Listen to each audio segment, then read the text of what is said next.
Welcome back. I'm Peter St. Onge. This is a weekly roundup of my daily videos on the economy and freedom, where I cut through the BS and lay out what the gaslighting clowns pulled out of their hats this week and what is coming next.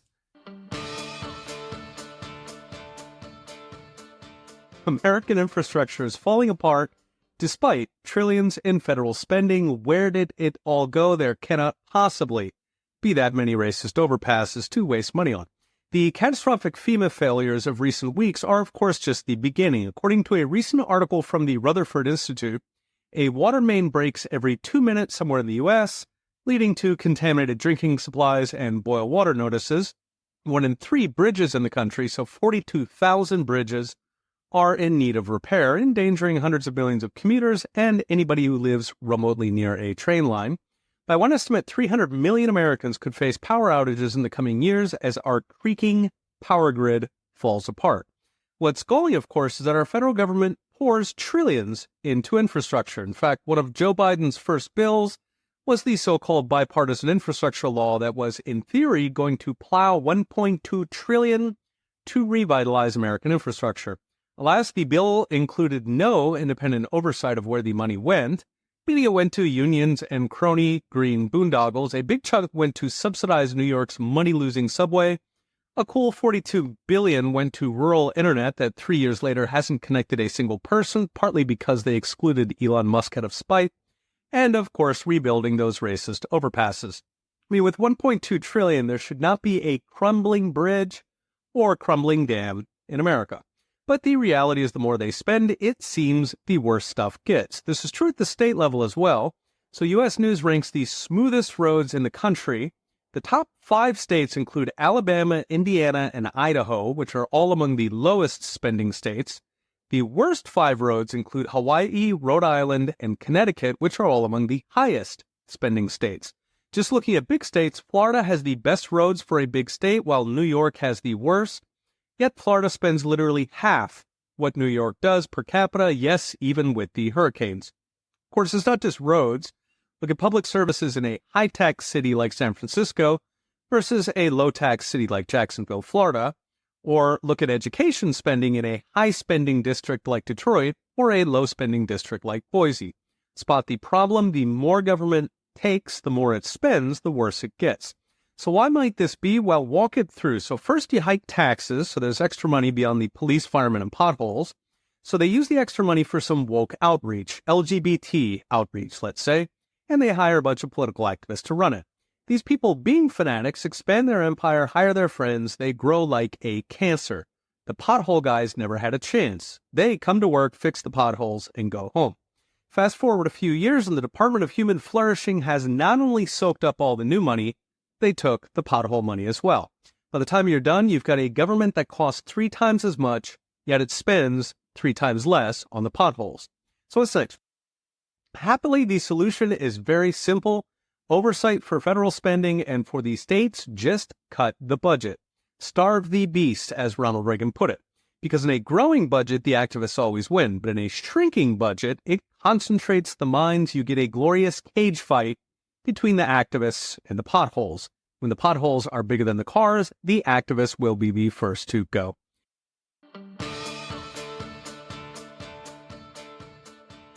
The left really does not want illegals deported. We can only guess why.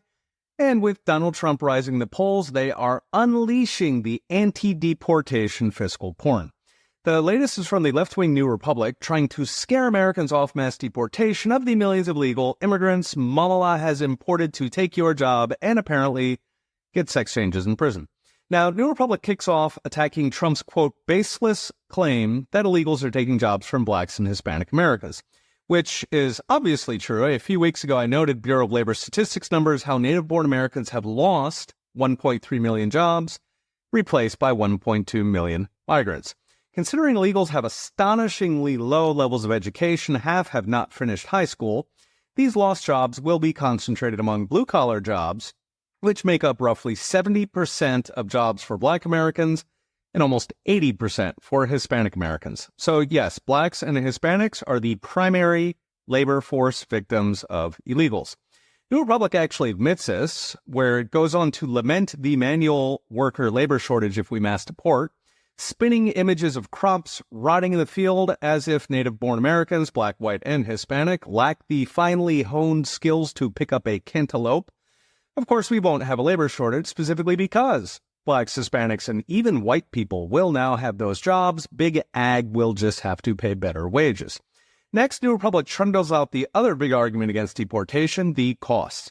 I discussed this a few months ago, but the left is waving numbers like $150 billion for deportations. That's about $11,000 per migrant. Of course, this is the deal of the century compared to illegals' lifetime costs of at least $70,000 each in welfare, social services, Medicaid, food stamps, subsidized housing, and, of course, prison, giving illegals commit far more crime than natives and a ton more crime than legal immigrants. Thing is, even this deal of the century is massively exaggerating the cost, and we know this because we've actually had mass deportations before. In the 1930s Dust Bowl, Franklin D. Roosevelt deported up to 2 million mostly Mexicans, of whom, incidentally, half were anchor babies with citizenship. I mentioned that because the left will claim it is illegal. No, it is not. Now, what makes the FDR deportations interesting is between 80 and 90% of the removals were voluntary. They left on their own. Why voluntary? Because they didn't want to go to jail, so they took a bus instead. I've predicted this in recent videos, but it's nice to have an actual number from FDR, no less.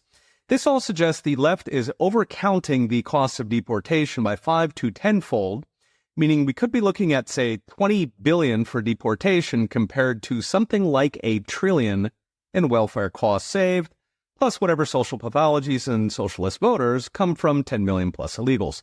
So what's next? Most voters want mass deportations, a first in modern polling, including 9 in 10 Trump voters, 6 in 10 independents, and even 3 in 10 Harris voters. Given this level of voter frustration, a second Trump term will have a clear mandate to first cut off the benefits, which would start the mass self-deportations, and then to help the laggards onto a bus. The left will fight tooth and nail, from lawsuits to their trademark riots, but if voters feel this strongly, the left will fail.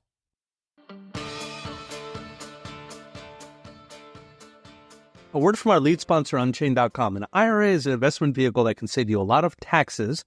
With Unchained, you can hold real Bitcoin in your IRA, and it's the only company where you hold the keys and can verify that your Bitcoin is not being relent like banks do.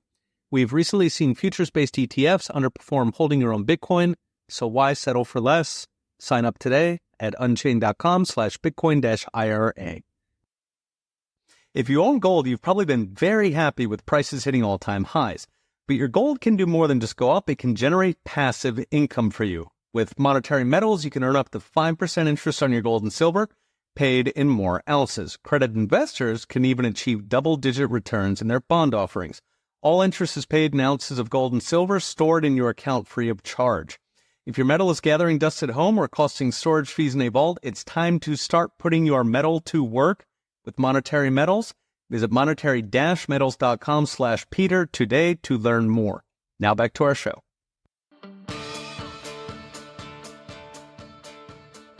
Half of millennial and Gen Z homeowners are, quote, trapped in their starter homes, which are now losing tens of thousands in value, thanks to the same Federal Reserve that put them in a housing hell to begin with. So yes, the nightmare continues for anybody unwise enough to be born too soon to catch the Fed's trillion-dollar bonanzas that have now turned into trillion-dollar clawbacks. The story begins with COVID. Well, really, it begins with Jekyll Island and the banker cartel that founded the Federal Reserve to fleece the American people, but the latest chapter begins with COVID, when $7 trillion was printed up to bribe Americans into totalitarian lockdowns at the price of civil liberties, of course, but also at the price of inflation between 20 and 40%, depending who you believe. Now, the Fed reacted to its inflation with 1970s-style rate hikes that combined with the inflation to put homeownership out of reach for almost anybody under the age of 60. Because the inflation made the house go up, and then the rates jacked the mortgage rate.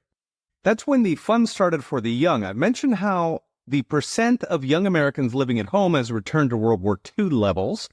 Millions have just given up seeing a home as some sci-fi luxury only old people have. But there were apparently millennials who fought against all the odds. They scrimped and saved tens of thousands for inflated down payments and snagged themselves a house Why did they do it? Probably because they saw what owning a home did for boomers and Gen X, and they wanted a lottery ticket on the Fed's money train. Alas, they got suckered because the Fed hikes have now savaged home prices. The Fed itself tracks median home prices and reports that after rising nearly 40% during the COVID inflation, the median home price has now fallen by $30,000 in the past 2 years, by 7%. Keep in mind, inflation kept running, coming to 6% during those 2 years. That's the official number, meaning they actually lost closer to $50,000 in real terms on the median home. Now, $50,000 is a lot for a young person. Moreover, it puts them very close to being underwater on the house, meaning they owe more than the house is worth. That's a fascinating moment for banks because it's when people start walking away from their mortgages, writing off their $40,000 down payments and sticking the bank with a foreclosure. We saw that by the millions in 2008, and many are now getting close. So what's next? The one hope for trapped millennials was supposed to be interest rate cuts. Those were supposed to reduce mortgage rates, which would unstick the housing market and put house prices back on track. Alas, after a year of waiting, the Fed finally delivered with a jumbo half-point cut last month, at which point mortgage rates rose. This was surprising to many observers. Mortgage rates should fall when the Fed's rates fall, but the reason was that inflation expectations are rising even faster than the Fed can cut. Indeed, 30-year yields, which are an inflation proxy, rose on the jumbo cut. That means trapped millennials now have one last hope that Washington can get its spending addiction under control, enough to tame mortgage rates and get buyers buying. If not, all that hard work saving up for a piece of the American dream will turn into yet another bait and switch for the young, courtesy of the Federal Reserve.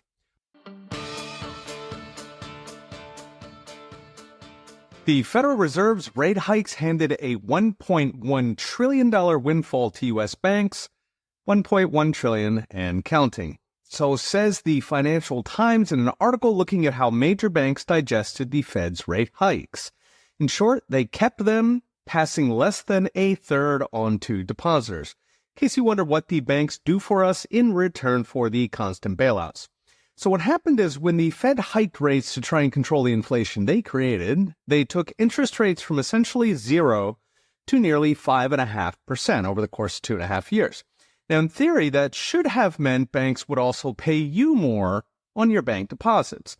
After all, according to the FDIC, in March of 2022, so when the Fed just started hiking rates, banks were paying less than 0.2% on your bank deposits. This is cute considering they were charging over 4% for a mortgage, 3.5% for prime corporate borrowers, and even 1.5% for treasuries. Yes, governments always eat first in the money printing game. So banks were lending your money for up to 4%, and they were giving you 0.1%. Don't worry, though, Fed hikes were on the way. So what happened? Well, 5+ points worth of hikeage, and 2.5 years later, banks are charging a lot more. So mortgages are now 6.5%, prime loans are 8.5%. Even the government has to pay 4% for their money, and yet major banks are paying 1.5 points on deposits. So Bank of America, America's biggest bank, is paying just 1.7%. JP Morgan, America's second biggest bank, is paying 1.5%. So that's 5+ points of hikes, and you got 1 point of it. It's good to be a banker in a central bank cartel. So if it didn't go to depositors, where did all the money go? According to the FT, over $1 trillion went to, quote, pad out profit margins. In fact, according to the FT, these excess payments accounted for half of the total dollars banks brought in over the period. In other words, half of what banks make comes from scraping Fed rate hikes before they get to depositors. Why do they do this? Because they figure you are locked in, and because banks in the U.S. have become a cartel since 2008. So I mentioned in a previous video how bank starts went from around about 100 a year before 2008 to almost zero in the 16 years after. In other words, Wall Street used 2008 to outlaw the competition by artfully rewriting bank regulation. In case you were under the impression that regulations exist to protect you, no, they exist to fleece you. So what's next? With the Fed cutting rates, Wall Street is poised to slash even those measly deposit rates as 1.5. As the FT puts it, they're slow to boost what they pay on deposits, but they are very fast to cut. Indeed, as smaller banks fail and new competition fails to materialize, because Wall Street outlawed it, expect the fleecing by major banks to get worse. Meanwhile, rate cuts themselves will pump the next windfall for banks in the form of trillions of freshly printed money. So can the financial system be fixed so it's not heads I win, tails you lose? Sure, get rid of the Fed and the permanent bailouts, the money printing, and the exorbitant privileges for Wall Street. Until then, it is rip-offs as far as the eye can see.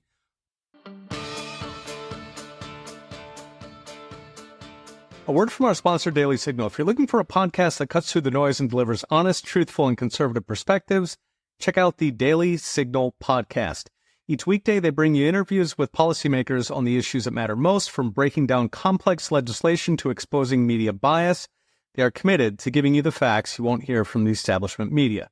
Subscribe now to the Daily Signal podcast on Apple Podcasts, Spotify, or wherever you listen. This podcast is supported by Money Metals, home to the newest and largest precious metals depository in North America. It is twice the size of Fort Knox. For 15 years, Money Metals is the trusted choice for buying, selling, and storing gold and silver. They're known for competitive pricing, great service, fast delivery, and unparalleled security. They're also a top news and education hub on the gold and silver markets, and they play a leading role in public policy battles for sound money legislation at the state and federal level nationwide. Protect yourself against inflation and uncertainty. Visit moneymetals.com to explore their range of services supporting precious metals investors. That's moneymetals.com. Now back to our show.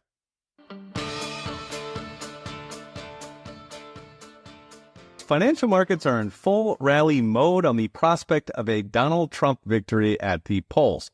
For the past year, markets have gone up whenever Trump's odds were good, and markets went down whenever the sun shone on Joe Biden or Kamala Harris. We can see it clearly in the NASDAQ, which is dominated by growth stocks, meaning it's more responsive to changes in economic prospects. So starting from 13,000 a year ago, the NASDAQ rose in lockstep with Trump's odds of winning. By July 10th, with Joe Biden collapsing in the polls, it was at 18,600. At that point, of course, the Dems panicked and replaced Biden with cackles, followed by the mother of media gaslighting campaigns to shove her down voters' throats, or to introduce Kamala to voters. That gaslight sent the NASDAQ plunging 2,000 in just 2 weeks as Trump's betting market odds went from 67% to just 45%. Then, in early September, Trump started soaring in the betting markets, going from 45% odds to today almost 60%. The NASDAQ jumped with Trump, making up all those 2,000 points, back to the record high on the eve of Joe Biden's defenestration. So beyond the fat profits for anybody who bought into the Trump bump, there's a few interesting implications here. First, markets know that Trump is good for the economy, very good for the economy. After all, if a 15-point swing in the odds of a Trump presidency are worth 2,000 points on the NASDAQ, 100% of Trump is worth quite a bit, maybe double your money. Second, this is an interesting real-world answer to the media's relentless drumbeat of FUD, fear, uncertainty, and doubt on a Trump presidency. Just last month, the New York Times wrote out another hoary load, warning how Trump will collapse the economy, headlined, quote, "American business cannot afford to risk another Trump presidency." So markets, representing the collective wisdom of millions of investors and trillions in capital, are convinced that Trump is amazing for the economy. And on the other side, we have liberal arts majors who scribble for the Times. So this all brings us to the $64,000 question: will a Trump economy be strong enough to stop or even reverse the coming recession? Now, in previous videos, I've mentioned how Trump 2.0 would definitely take the edge off recession, because the essence of Trumponomics is lower taxes and lower regulation, which unleash the job creators who grow the economy. But is it enough to counter the recession? So first, why is there a recession coming? I run through the economics in the companion article over at ProfitStandOuters.com, but in short, we're due for a cluster of bankruptcies because of the Fed's interest rate whipsaw, and centuries of economic theory say that's bringing a recession no matter who's president. Thing is, who is president still matters because it can be a lot better or a lot worse depending on those taxes and regulations. With the right president, they can take the edge off or even cancel the recession, or they can make it a lot worse. So what's next? If I had to bet, it's possible that we skip the next recession if Trump comes into office. Not likely, but possible. Well, I think if cackles takes the cake, we are guaranteed not just a recession, but a fairly brutal one on a par with 2008. Meantime, if you do think Trump's going to pull it off, it's probably a good time to buy.